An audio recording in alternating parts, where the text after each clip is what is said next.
우리 시간은 하나님의 말씀 함께 볼 텐데, 오늘 말씀은 호세아서 14장 말씀입니다. 호세아서 14장 1절부터 5절까지 말씀 제가 봉독하도록 하겠습니다. 호세아서 14장 1절부터 5절까지 말씀입니다. 제가 봉독하겠습니다. 이스라엘아, 내 하나님 여호와께로 돌아오라. 내가 불의함으로 말미암아 엎드러졌느니라. 너는 말씀을 가지고 여호와께로 돌아와서 아뢰기를, 모든 불의를 제거하시고 선한 바를 받으소서. 우리가 숫송아지를 대신하여 입술의 열매를 주께 드리이다. 우리가 아수르의 구원을 의지하지 아니하며 말을 타지 아니하며 다시는 우리의 손으로 만든 것을 향하여 너희는 우리의 신이라 하지 아니하리오니 이는 고아가 주로 말미암아 긍휼을 얻음이니이다 할지니라. 내가 그들의 반역을 고치고 기쁘게 그들을 사랑하리니 나의 진노가 그에게서 떠났음이니라. 내가 이스라엘에게 이슬과 같으리니 그가 백합화 같이 피겠고 레바논 백향목같이 뿌리가 박힐 것이라. 아멘. 오늘 이 시간 우리가 호세아서 14장 1절부터 5절까지 말씀 함께 보도록 하겠습니다. 하나님께 받은 이 은혜를 표현한다면 우리가 어떻게 표현할 수가 있겠습니까? 말로 표현하면 그것이 간증이 될 것이고, 우리가 노래로 표현하면 그것이 찬양이 될 것입니다. 자, 오늘은 특별히 하나님께 받은 은혜를 이 캔버스에 표현한 작품을 몇 점 나누고 이 아침에 말씀을 나누도록 하겠습니다. 첫 번째 그림인데요, 좋은 땅, 좋은 씨앗이라는 작품입니다. 좋은 땅에 뿌려진 씨앗은 30배, 60배, 100배의 열매를 거둔다. 하나님 이렇게 말씀을 하셨는데, 교회가 있죠. 가운데 보니까 교회가 있는 땅에, 교회가 있는 나라는, 교회가 있는 그 땅은 선하고 풍성한 결실을 낸다 하는 것을 이렇게 표현을 했습니다. 두 번째 작품을 한번 보면 성도라는 제목의 작품입니다. 뭐가 성도인지 잘 모르시겠지요. 이 교회인 성도는 서로 깨지고 산산이 부서진 아픈 마음과 서로가 다 연약함들이 있지만 한 조각 한 조각이 모여서 이 아름다운 하나의 꽃병이 되고, 그 속에 다 이루어졌을 때 비로소 아름다운 꽃을 저렇게 담게 된다 하는 것을 저렇게 표현했습니다. 자, 마지막으로 작품 하나 더 보겠습니다. 구역 19라는 제목의 작품입니다. 우리의 삶에 지금 예수님이 주인이 되셔야 된다는 걸 지금 표현한 건데, 지금 마을에 지금 보니까 교회가 가운데 있고 주변에 다 이제 집들이 저렇게 있습니다. 그래서 우리 삶에 예수님이 주인 되어야 하고, 우리의 가정은 교회를 중심으로 질서를 지키는 공동체가 되어야 된다. 이런 것을 표현한 작품이 이 구역 19라는 작품입니다. 이 기독교 미술 작가인 이 정두옥 작가의 이제 작품들이었는데, 이분은 그 서울시 관악구에 있는 한 교회의 이 목사님 사모님이십니다. 원래 이제 이화여대에서 미술을 전공하시고, 자신의 어떤 이 정체성들을 표현할 때 보이지 않는 세상과 보이지 않는 이 세상의 것들을 좀 잘 이렇게 내가 가진 재능을 가지고 표현하면 좋겠다 싶어서 이 기독교 미술을 하게 되었습니다. 은혜를 표현하는 일에 있어서 굉장히 탁월한 도구가 되겠죠. 하나님께 받은 은혜를 이렇게 그림으로 잘 표현을 했습니다. 우리가 하나님의 은혜를 표현한다면 우리는 어떻게 표현할 수 있을까요? 각자의 상황과 주신 이 경험에 따라서 다양한 방법과 다양한 표현으로 가능할 것 같습니다. 성경은 하나님의 은혜를 표현할 때 뭐라고 표현을 했을까요? 많은 부분에서 이 하나님의 은혜를 표현할 때 성경은 이슬이다 이렇게 표현을 했습니다. 이슬. 하나님의 은혜를 이슬로 표현한 것이 우리에게는 잘 와닿지가 않지요. 왜냐하면 우리 한자 표현 중에 이 초로 인생이라는 말이 있습니다. 이 풀잎에 맺힌 이슬이 해가 나면 사라지는 것처럼 인생이 덧없다 하는 그 말이 초로 인생입니다. 그래서 우리에게는 이 이슬이라는 말이 이 일순간 사라지는 아주 헛되고 무상한 것, 이런 의미가 더 강하기 때문에 왜 하나님의 은혜가 이슬일까? 이렇게 와닿지가 않을 겁니다. 그러나 성경의 여러 부분은, 특히 오늘 본문인 이 호세아서에서는 하나님의 은혜와 축복을 지금 이슬로 표현을 하고 있습니다. 이 5절 말씀을 먼저 함께 살펴보겠습니다. 5절입니다. 내가 이스라엘에게 이슬과 같으리니 그가 백합화 같이 피겠고 레바논 백향목 같이 뿌리가 박힐 것이라. 아멘. 하나님은 이스라엘에게 이슬과 같이 되겠다라고 약속의 말씀을 주셨습니다. 근데 왜 이런 말씀을 주셨을까요? 이 말씀을 우리가 좀 살펴보려면 이 이스라엘의 영적 상태와 그 배경을 알아야 이스라엘에게 이슬같이 되겠다라고 하는 그 의미를 우리가 정확하게 알 수가 있습니다. 1절 말씀부터 보면 이스라엘아 내 하나님 여호와께로 돌아오라 내가 불의함으로 말미암아 엎드러졌느니라 이렇게 얘기했습니다. 하나님께서 지금 오늘 본문이 시작하는 1절에 뭐라고 얘기했습니까? 이스라엘에게 하나님께로 돌아오라 이렇게 얘기를 했습니다. 그들은 지금 다시 돌아오라고 하나님께서 외칠 만큼 하나님으로부터 멀어져 있는 상태입니다. 그리고 여호와께로라는 말은 우리가 방향을 나타내는 말보다 원어에서는 도착해야 되는 목적지의 의미가 더 강합니다. 지금 이스라엘은 그들이 가려고 하는 목적지가 하나님이 아닙니다. 지금 그들이 가려고 하는 목적지는 하나님 외에 다른 이방이고 우상이고 세상의 즐거움이고 기쁨이 되어 있습니다. 그곳으로부터 하나님께서 돌아오라 이렇게 말씀하시고 손짓을 하고 계십니다. 그들의 목적지는 하나님과 반대되는 불법함이고 불의함입니다. 그래서 이 영어와 히브리어 성경에서는 뭐라고 되어 있냐면 이 불의하고 불법한 죄가 드러났기 때문에 들어와라 이렇게 표현하고 있습니다. 우리는 너희가 지금 불법함으로 말미암아서 엎드러졌느니라 이렇게 좀 되게 애매하게 표현이 되어 있는데 이 영어 성경이나 원어에 보면 너희가 죄가 있기 때문에 불법하기 때문에 그렇기 때문에 하나님께 돌아와서 회복을 얻어야 된다 이렇게 명확하게 표현하고 있습니다. 무엇입니까? 당자를 부르시는 아버지의 음성입니다. 이 호세아는 이 북이스라엘이 아수르에게 멸망당하는 마지막까지 사역했던 이 선지자였습니다. 6명의 이 북이스라엘의 왕들 시대에 6명의 왕을 거치면서 사역했던 사람이 호세아입니다. 이 북이스라엘의 마지막은 어땠습니까? 하나님이 아수르를 통해서 이 이스라엘을 심판하셔야 될 만큼 이들이 우상 숭배가 만연했고 악했습니다. 하나님께서는 이런 이스라엘의 영적 상태를 이 호세아 선지자의 아내였던 고멜을 통하여 적나라하게 다 보여주셨습니다. 그래서 호세아서 1장 2절 이제 하반절에 보니까 너는 가서 음란한 여자를 맞이하여 음란한 자식을 낳으라. 이 나라가 여호와를 떠나 크게 음란함이니라. 이렇게 얘기했습니다. 이 음란한 아내를 얻어야 될 이유가 뭡니까? 이 나라의 상태를 진단하고 백성들에게 보여주기 위해서 네가 선지자로서 그런 메시지를 삶으로 드러내고 전해라. 이렇게 얘기했던 것이 하나님의 말씀이었습니다. 자, 고멜은 남편을 배반하고 집을 나가 부정한 방법으로 이 자녀를 낳았습니다.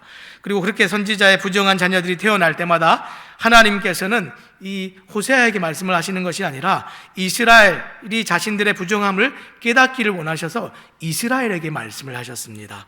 그래서 호세아의 부정한 자녀가 태어날 때마다 하나님의 메시지는 이랬습니다. 자, 호세아서 1장 6절과 이제 9절 말씀인데요. 제가 읽어드리겠습니다.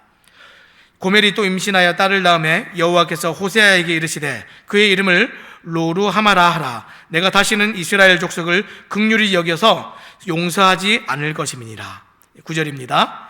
여호와께서 이르시되 그의 이름을 로암미라 하라. 너희는 내 백성이 아니요 나는 너희 하나님이 되지 아니할 것임이니라. 지금 이 부정한 자녀들이 태어날 때마다 뭐라고 얘기했습니까? 나는 이스라엘을 절대로 용서하지 않을 것이다. 너희는 나의 백성이 아니다. 그리고 나는 너희 하나님이 되지 않을 것이다. 절대로 용서하지 않을 것이다. 이렇게 말씀하셨습니다. 그럼에도 불구하고 하나님은 호세아에게는 또 뭐라고 말씀하셨습니까? 이 음란한 아내인 고멜을 계속해서 데려와서 사랑하라 이렇게 말씀하셨습니다. 무엇을 보여주기 원하십니까? 너희가 정말 음란하고 우상숭배하고 세상으로 멀리 갈지라도 나는 너희를 놓은 적이 한 번도 없고 나는 계속해서 너희를 사랑한다 하는 것이 이 하나님 아버지의 마음입니다. 그리고 이것을 통해서 하나님께서는 자기 백성을 끝까지 사랑하시는 분이라는 사실을 이 호세아를 통해서 가르쳐 주십니다. 그래서 호세아서의 마지막 장인 오늘 우리가 보고 있는 14장에서 다시 돌아오라는 명령은 정말 놀라운 은혜와 회개의 선포입니다. 자, 그러면 너무 멀리 떠나 있었던 이스라엘이 하나님께로 돌아가는 것은 어떻게 하면 돌아갈 수가 있습니까? 지금 어떻게 또 돌아가야 됩니까? 어떠한 방식으로 지금 돌아가야 하나님께서 기뻐하시는 방식입니까? 2절 말씀에 보면 말씀을 가지고 돌아가야 된다 이렇게 얘기했습니다. 2절 말씀 제가 읽겠습니다. 너는 말씀을 가지고 여호와께로 돌아와서 아뢰기를 모든 불의를 제하시고 선한 바를 받으소서. 우리가 입술로 수송아지를 대신하여 주께 드리리이다. 하나님께 돌아가는 것을 성경에서는 우리가 뭐라고 표현합니까? 회개다 이렇게 얘기하죠. 하나님께 돌아가는 게 회개입니다. 이 회개는 방향과 가고자 하는 목적지가 달라지는 것이죠. 지금 앞에서 하나님께로 할 때 지금 목적지가 하나님께로 돼야 된다 이렇게 얘기했는데, 회개라는 것은 방향이 완전히 틀어져서 방향만 틀어지는 것이 아니라 우리가 도달해야 되는 목적지도 달라지는 게 회개입니다. 그런데 이 회개는 감정적인 회개가 아니라 하나님의 말씀에 기초한 회개해야 진짜 회개입니다. 왜 그렇습니까? 이 감정이라는 것은 변하지만 하나님의 말씀은 변하지 않기 때문에 하나님께서 오늘 우리에게 말씀을 들고 하나님께 다시 돌아와라 이렇게 얘기했습니다.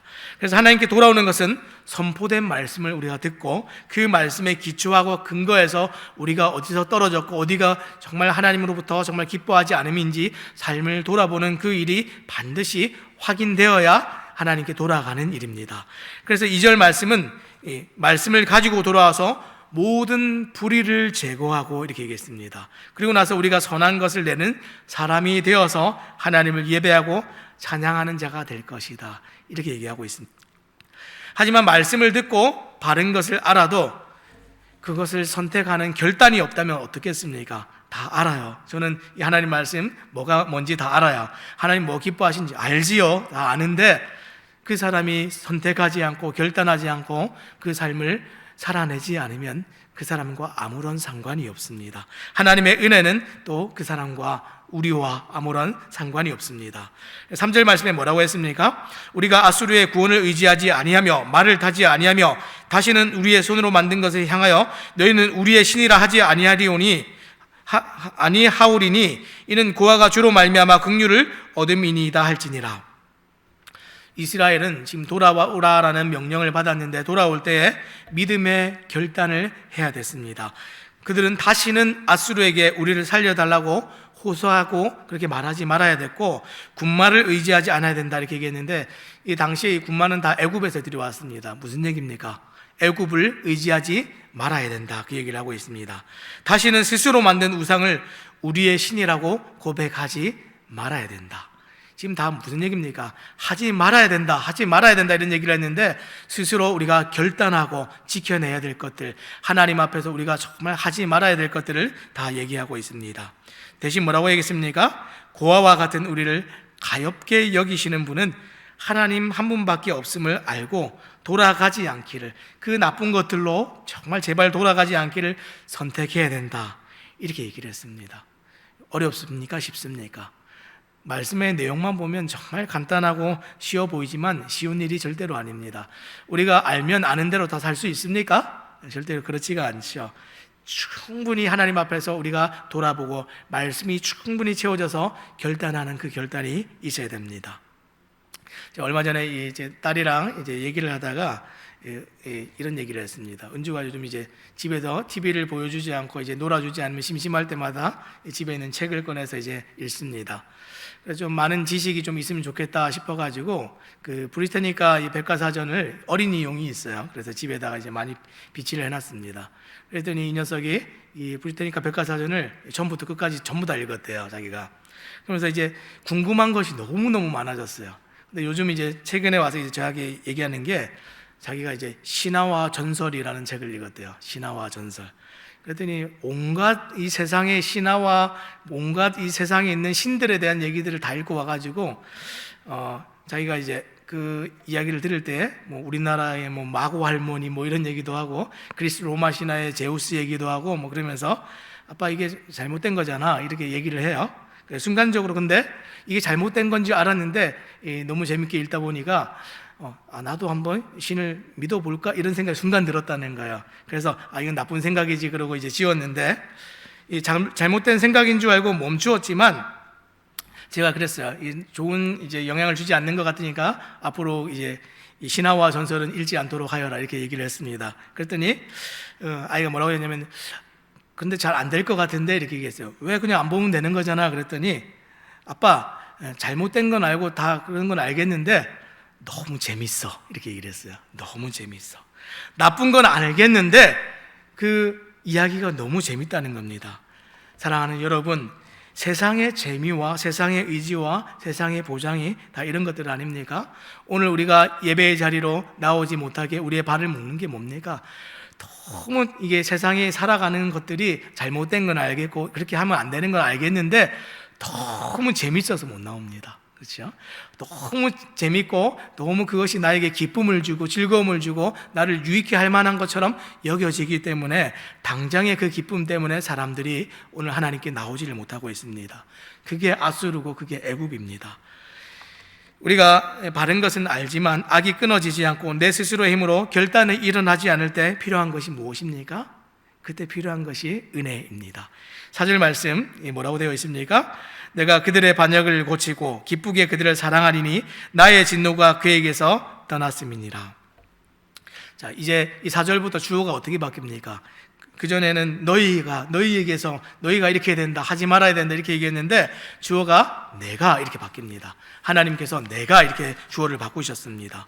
말씀을 가지고 그 말씀에 근거하여 믿음으로 돌아온 자들에게 하나님께서 행하시는 일이 무엇인가 이제 그것을 나타냅니다. 나 하나님이 너희에게 지금 이제 일을 행할 것이다. 하나님이 행하시는 일이 무엇입니까? 하나님이 우리에게 행하시는 일은 은혜 베푸는 것입니다. 자, 그러면 하나님의 은혜가 어떻게 나타납니까? 오늘 말씀해 보니까 반역을 고치고, 반역을 고친다는 말은, 지금 고친다는 얘기는 우리가 병이 들었을 때 병을 고친다, 뭔가 망가졌을 때 고친다 이런 표현을 쓰죠. 너희의 망가진 부분들, 너희의 병든 것을 내가 고치겠다. 반역하는 병, 그 병이라고 얘기합니다. 지금 순종하지 않는 너희의 그 불순종하는 병 내가 은혜로 고치겠다. 죄인들을 의롭게 여겨서 내가 기쁘게 사랑하겠다. 진노와 심판이 영원히 떠나게 하는 그 일을 하도록 하겠다. 이렇게 얘기를 했습니다. 하나님의 은혜가 그들에게 있을 때에 그들이 회개하고 돌아오기만 하면 하나님이 그들에게 값없는 은혜를 베풀어 주시겠다. 이렇게 얘기를 했습니다. 결국 이 은혜는 하나님이 일하심으로 그들의 하나님이 되는 은혜가 있을 때에 주어지는 그 은혜입니다. 그래서 5절 말씀에 또 뭐라고 얘기했습니까? 내가 이스라엘에게 이슬과 같으리니 그가 백합과 같이 피겠고 레바논 백향목같이 뿌리가 박힐 것이라 이렇게 얘기했습니다. 이제 돌아온 그들에게 하나님께서 임재하시는데 이슬처럼 내릴 것이다 이렇게 얘기했습니다. 하나님께서 그들에게 일하시고 그들을 위해서 일하시고 그들에게 필요한 모든 것을 채우실 때에 하나님께서 이슬처럼 그들에게 내릴 것이다 이렇게 말씀합니다. 자, 그러면 이스라엘은 어떻게 됩니까? 하나님께서 그들에게 은혜를 정말 막 풍성하게 부어주셔서 이슬과 같이 내리면 이스라엘은 백합처럼 피고 레바논의 백향목처럼 그곳에 뿌리를 깊이 내릴 것이다 이렇게 얘기했습니다.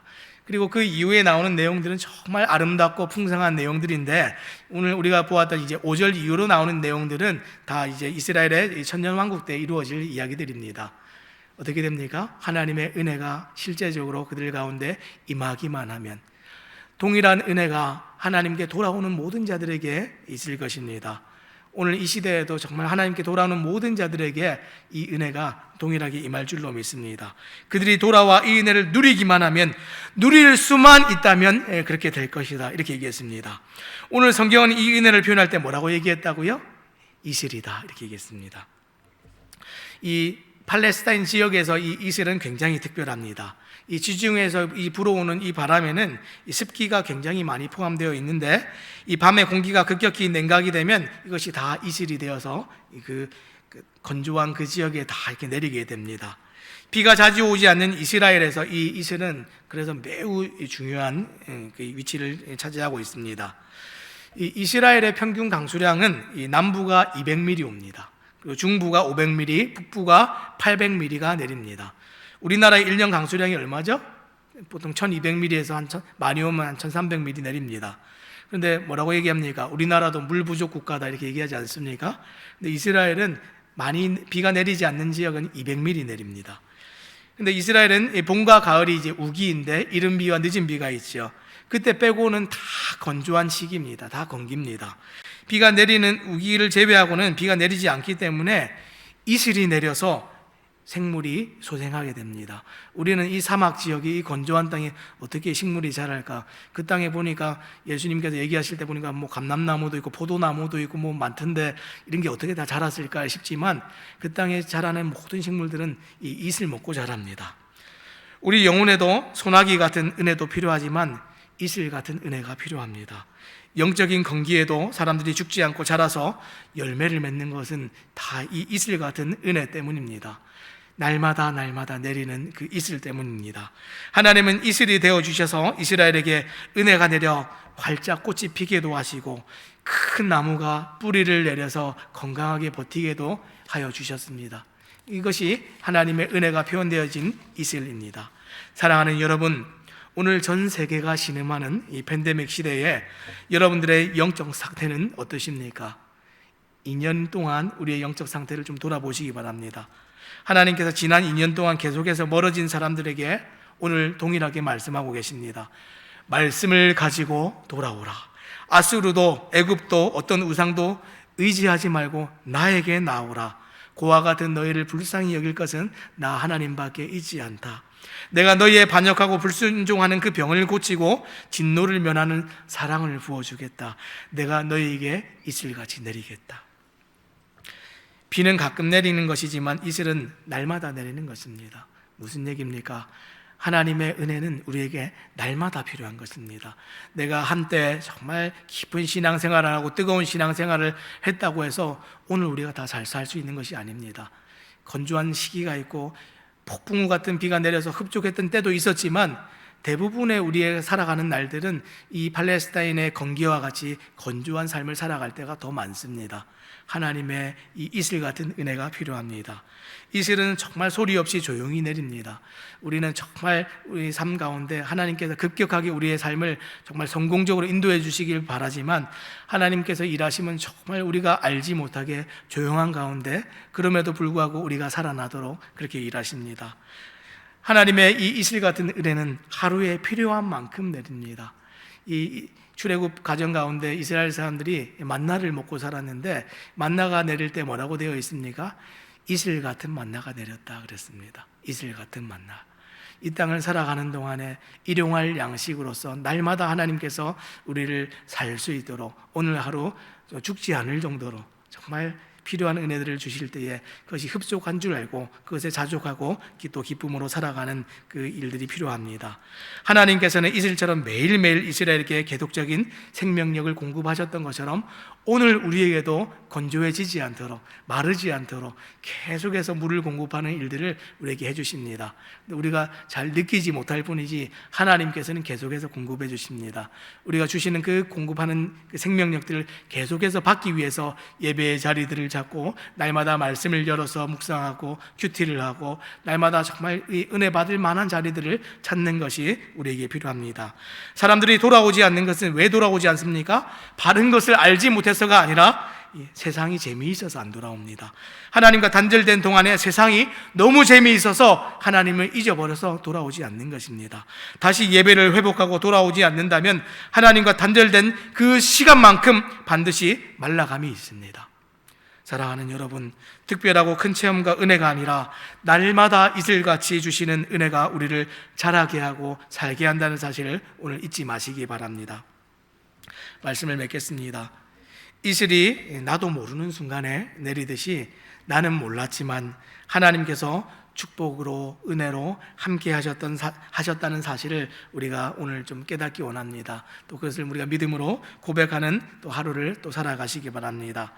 이슬이 가장 깊은 밤에 내리죠. 이슬 내리는 거 본 적 있으십니까? 우리가 이슬이 내릴 때는 아무도 보지 못했지만 아침에 눈을 떠보면 이슬이 내려 있습니다. 가장 깊은 밤에 내리듯이 내 인생의 가장 깊은 밤과 같은 힘들고 어렵고 정말 내가 하나님을 정말 놓을 것 같은 그런 순간에 이슬이 내립니다. 내가 그런 순간에 하나님의 이슬이 있어서 하나님은 나에게 조용히 은혜의 손길을 내어주셔서 우리가 다시 하나님께로 돌아오도록, 말씀을 가지고 또 말씀의 이 기쁨을 가지고 돌아오도록 하나님께서 오늘 우리를 그렇게 이끌어 갔습니다. 또 이슬이 매일매일 내리듯이 우리들의 하루하루가 단 하루도 빠짐없이 이 축복의 하나님을 만나는 좋은 날이 되기를 하나님께서는 오늘 그렇게 원하시고 바라십니다. 특별 새벽 예배 이제 첫째 날입니다.